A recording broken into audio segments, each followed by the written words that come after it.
Bro, एक बात और बताओ, राहुल बाबा ऑलवेज अटैकिंग इन मोदी जी, ये क्यों होता है? थोड़ा बहुत कल बताया था बट समझ में नहीं आया, थोड़ा और बताओ ना। अब रोज रोज तुम एक ही बात पूछते हो। तुम्हें कल ही तो बताया था कि डेमोक्रेसी में सबसे बड़ा जो रोल होता है वो होता है अपोजिशन का अटैक करना, या सत्ता पक्ष विपक्ष के ऊपर करता है, विपक्ष सत्ता पक्ष के ऊपर करता है, और कुल मिलाकर के निष्कर्ष यही निकलता है कि मैं सही हूं, तुम गलत हो। तो डेमोक्रेसी का ये खेल है, ये सिर्फ भारत में नहीं पूरी दुनिया में खेला जाता है, और ये वो खेल है जिसको हम लोग किताबों में चाह करके भी नहीं पढ़ा सकते हैं कि डेमोक्रेसी का पहला मूल मंत्र या पहली विशेषता यही होती है कि जनता के आंखों में धूल झोंकना या जनता का विश्वास प्राप्त करना, चाहे किसी भी तरीके से, किसी भी मेथड से जनता के निगाहों में हीरो बनना डेमोक्रेसी की पहली और सबसे बड़ी विशेषता है। अब तुम इसको उठा करके देख लो। आरोप लगा कि सूट बूट की सरकार है, दूसरा आरोप लगा मोदी जी देश से नफरत करते हैं, तीसरा आरोप लगा आरएसएस जैसी संस्थाएं देश में आतंकवाद को बढ़ा रही हैं, मुस्लिम उत्पीड़न के शिकार हो रहे हैं, मुस्लिम डर रहे हैं। तो आरएसएस ने एक नया परिभाषा गढ़ दिया, क्या सभी लोग हिंदू हैं, भारत में सभी रहने वाले लोग हिंदू हैं, ताकि एक माहौल बना रहे कि ले दे के मामला ठीक है। राहुल बाबा ने कहा कि 3 कृषि कानून वापस ले लो, मोदी जी ने वापस ले लिया, बट इस बीच में कैसा माहौल बना बताने की जरूरत नहीं है। राहुल बाबा ने कहा जातीय जनगणना होनी चाहिए, इनके मुद्दे को भी लपक लिया गया। फिर मोदी जी ने कहा ठीक है तुम बोल रहे हो, लो मैं करा देता हूं। राहुल बाबा ने बोला बेमुला को इंसाफ मिलना चाहिए, रोहित बेमुला के साथ अन्याय हो रहा है, यूनिवर्सिटीज में ओबीसी एससी एसटी के ऊपर प्रहार हो रहा है, हम आएंगे तो इसको कंट्रोल करेंगे। मोदी जी ने उस मुद्दे को भी हड़प लिया और ले आई यूजीसी बिल, इन सारे आरोपों की हवा निकाल दी। राहुल बाबा ने यह भी कहा कि इस बार संसद का अधिवेशन हो रहा है, पीएम को हम बोलने ही नहीं देंगे, संसद चलने ही नहीं देंगे। अब पीएम मोदी बोले ही नहीं, संसद से आउट हो गए। रुको ब्रो, तुम ये क्या बोलना चाहते हो? तुम्हारा बोलने का एकमात्र मतलब तो मुझे यही लग रहा है कि बीजेपी वाले राहुल या विपक्ष के सारे मुद्दे को हड़प लिए हैं। क्या मैं सही सोच रहा हूं? तुम्हें जो सोचना हो सोचो, लेकिन लोकतंत्र की यही सच्चाई है कि जन स्तर पर जितने भी चलने वाले मुद्दे और विमर्श होते हैं, ऊपरी नेतृत्व इनको लपक लेता है। ये तो मोदी जी की बातें मैंने बताई, इसके पहले भी इंदिरा जी ये कर चुकी हैं। कैसे कर चुकी हैं?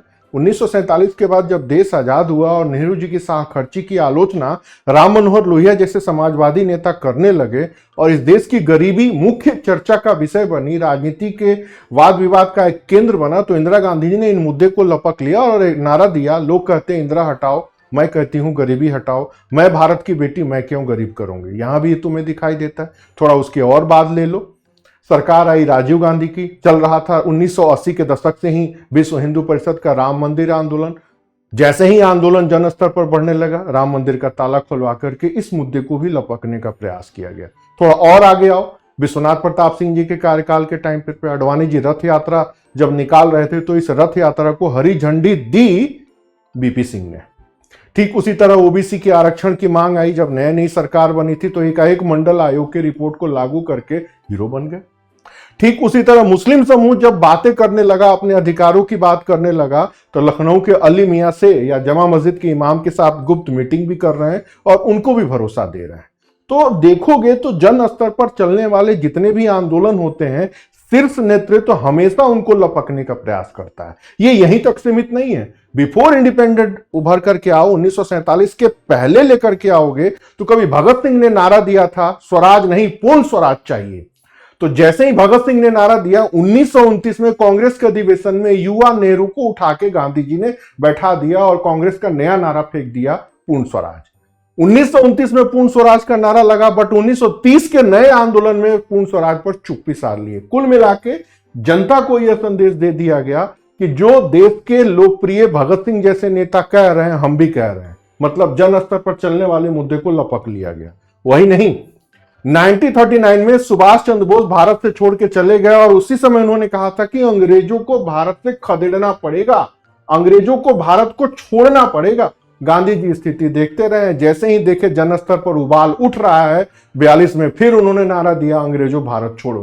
कोई योगदान नहीं था भारत छोड़ो आंदोलन में कांग्रेस या गांधी जी जैसे नेताओं का। ये पूरा आंदोलन जन स्तर पर चलने वाला स्वतः स्फूर्त और स्वतंत्र था, लेकिन श्रेय तो गांधी जी ले लिए ना। तो इसी को कहते हैं जन स्तर पर चलने वाले वैचारिक मुद्दों को शीर्ष स्तर निगलता है। तो ये हमेशा होता आया है, ये भारत में नहीं दुनिया भर में होता है कि जमीन के ग्रास रूट पॉलिटिक्स पर जो कुछ भी बातें उठती हैं ना, शीर्ष नेतृत्व उनको लपकता है, और ताकि लोगों के निगाह में भरोसा बना रहे और लोगों के निगाह में वो पार्टी हीरो बने रही। तो ये डेमोक्रेसी की एक सामान्य विशेषता है। तुम्हें समझना हो तो समझो, नहीं समझ सकते तो मैं समझा भी नहीं सकता। ब्रो, इट मीन्स तुम ये कहना चाहते हो कि ग्रास रूट पॉलिटिक्स पर उठी हुई बातें ही इंपॉर्टेंट होती है। देन व्हाट अबाउट राहुल बाबा? राहुल बाबा भी तो यही कर रहा था पद यात्रा के माध्यम से। पद यात्रा के माध्यम से भारत के संपर्क का अभियान कोई नई बात नहीं है। इसके पहले भी चंपारण के धरती से कांग्रेस वाले जुलूस निकाल चुके हैं। ये हमेशा से होता है। पद यात्रा करने के पीछे मूल उद्देश्य होता है जनता से जुड़ना, जनता की बातों को जानना, जनता की समस्याओं को जानना। तो इसके पहले भी जितने भी भारत के महान नेता हुए हैं ना, उन्होंने पद यात्रा की। इनफैक्ट गांधी जी, पूरे भारत को उन्होंने नाप दिया था। लोगों से मिलना, लोगों से बातचीत करना, जमीन पर बैठना, उनकी समस्याओं को जानना, उनकी भाषा में बोलना, धोती पहनना, कपड़े न पहनना, एक वक्त का खाना खाना, रामायण का पाठ पढ़ना, ये सारी चीजें 50 साल तक वो करते रहे। तब आज मोहनदास करमचंद गांधी पूरे भारत में जिंदा है। उसके पहले स्वामी दयानंद सरस्वती का उदाहरण है। पूरे भारत को उन्होंने नाप दिया था पैदल। 300 से भी ज्यादा सभाएं की, तब जाकर के आज समाज आज पूरे भारत में चर्चित है और समाज में सुधार का बेड़ा भी उठाया। उसके पहले एक और उदाहरण आता है गुरु नानक देव का। कश्मीर से कन्याकुमारी, कच्छ से लेकर कोहिमा नहीं, वो मक्का तक जाके यात्रा कर करके आए और पद यात्रा में पूरे भारत को देखा, सुना, सोचा और समझा। इनफैक्ट बाहुबली फिल्म तो देख लो। राज सत्ता में राजा बनने के पहले भी महारानी आदेश देती हैं कि ले जाओ और इसको पूरे भारत का मतलब अगल बगल घुमाओ और दिखाओ कि रियलिटी क्या है, तब तुम राजा बनोगे। तो बाहुबली पद यात्रा पर निकलते हैं। तो पद यात्रा नहीं होता है, जनता से संपर्क करने का एक माध्यम होता है। रामायण उठा के देख लो, राम राजा बने ना तो रात में भेष बदल के घूमते थे। तो क्यों घूमते थे? वो भी पद यात्रा का एक पार्ट है, जो कि यह बता सके कि जनता के बीच में क्या चल रहा है, या जनता क्या सोच रही है, या जनता की समस्याएं क्या है।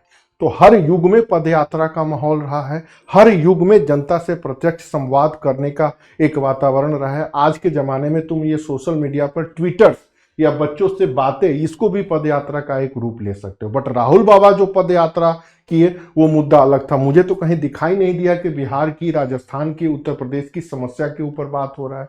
मुझे तो ये भी कहीं नहीं दिखाई दिया कि भारत के आंतरिक लोकतंत्र में लोगों की जो समस्याएं हैं उनके ऊपर गंभीर चर्चा हो रही है। इनफैक्ट वो दिल्ली के मुखर्जी नगर, राजेंद्र नगर में भी आए तो मैं देख रहा था कि हाँ, उन्होंने बात किया, सेकंड किया, सेल्फी ली और आगे चले गए।